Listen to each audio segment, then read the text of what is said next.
Hello. So, this is silly, right? The video thing, it's silly because I have absolutely no idea what you all look like. I don't know what time of day you're watching these. So even if I were to say good morning, right, you could be watching these at 11:30 at night. Who knows? Or 2 in the morning, right? So anyway, I'll probably start making more jokes, at least from my perspective. About this. It's a little silly, but hopefully it's informative. Hopefully you all do engage with the material and start to gain a new perspective. Okay. Today we turn to our first philosopher, Mr. Socrates. It's not how you pronounce his name, Socrates. And some of you, I'm sure, have heard Socrates' name. I'm sure that some of you have maybe been exposed to some of his influence. Well, Socrates is often seen as kind of the father of Western philosophy. That he's from ancient Greece. He lived from 470 to 399 BCE, before the Common Era. It's a real long time ago. He's real dead. Okay. And in particular, his influence still echoes in philosophy today. And I'm going to be reading a couple of excerpts from this just Introduction to Philosophy book for you to all just have a better perspective. And I just think it's really interesting to just have a little bit more of a biographical sketch of who this person may have been and what it is that he had done. The authors of this book write, "He was not the first philosopher, but he was and still is the ideal of philosophers. Once assured by the oracle at Delphi that he was the wisest man in Athens, Socrates borrowed his view of life from the inscription at Delphi "Know thyself." Mixing humility with arrogance, he boasted that his superiority lay in his awareness of his own ignorance. And he spent the rest of his life making fools of the self-proclaimed wise men of Athens. Now, what this little paragraph is really great, and there's so much richness as to what Socrates did and his influence in philosophy. Some of my favorite quotes are attributed to Socrates. One that was referenced here is "Know thyself." Also, Socrates was very passionate about self-examination. And one of my favorite quotes, hands down,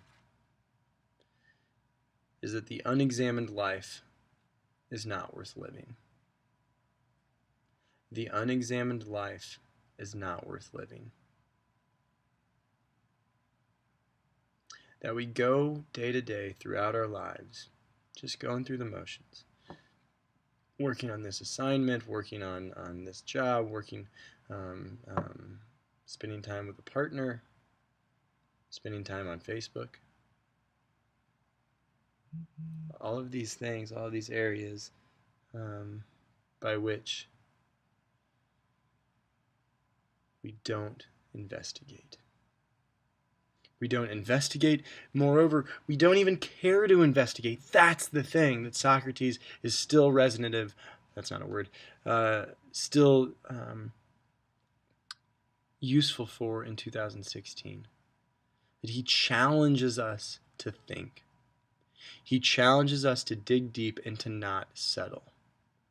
That the unexamined life is not worth living. The unexamined life is not worth living. What does that mean? How does one do that? How does one examine oneself? How does one examine one's life, one's beliefs, one's outlook, one's interpretation of the world, one's influence in the world? The unexamined life is not worth living. It's challenging. One of Socrates' biggest worries, and what he thought philosophy was so useful for, was that it can sting and awake us from our numbness. And I think he's right. And I think in 2016, perhaps we're pretty numb. That we live lives where we don't question, where we just accept what we've been told, where we ultimately just get on Facebook, we just care about new fads, we care about new things, we try to stay cool, stay fresh, stay hip. But we really don't take much time to examine ourselves.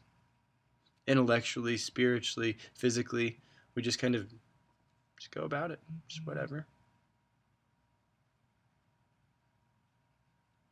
And that's really disappointing. It makes us lead lives that are numb.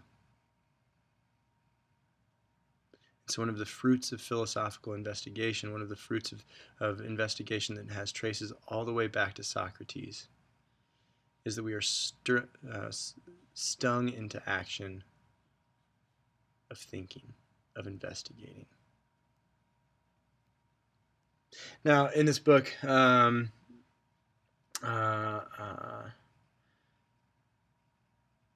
his examination of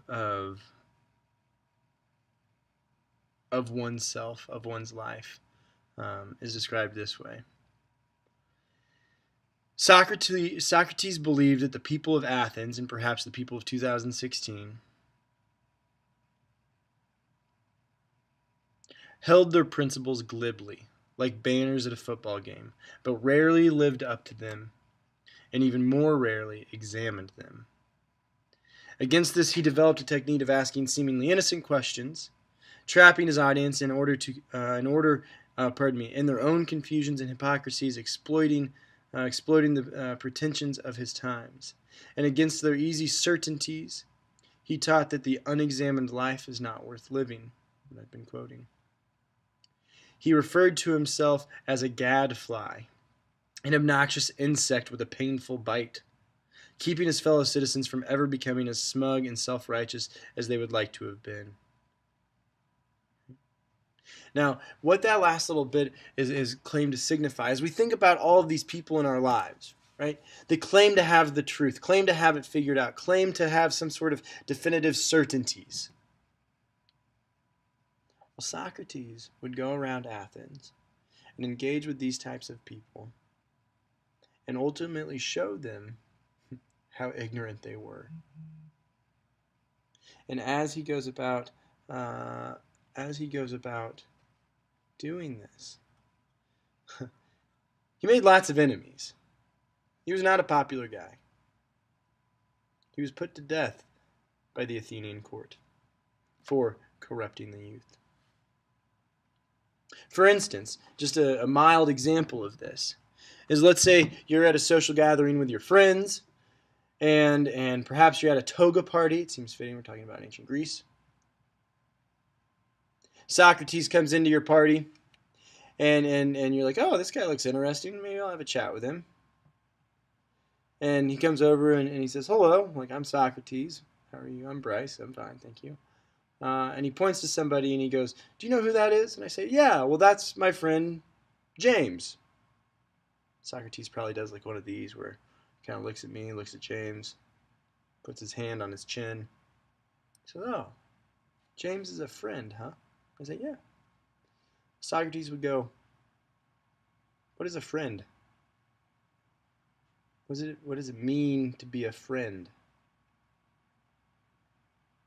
And I'd probably pause there for a second and be like, well, who are you? Right? Get out of here. Right? And that's exactly how he was treated in Greece. And as the book just referenced, he went around to all of these people, that claim to have certainties, claim to have the truth. And he would start asking questions to try to get them to investigate all of these conceptions which we build our lives upon. That I build my lives upon some sort of conception of friendship, some sort of conception of what it means to be a friend. But if I really thought and examined what makes this person a friend and not that person, and that's a really fascinating area and technique that Socrates uses in order to investigate our lives, to challenge us. And I'll talk more about this actual technique in the next video.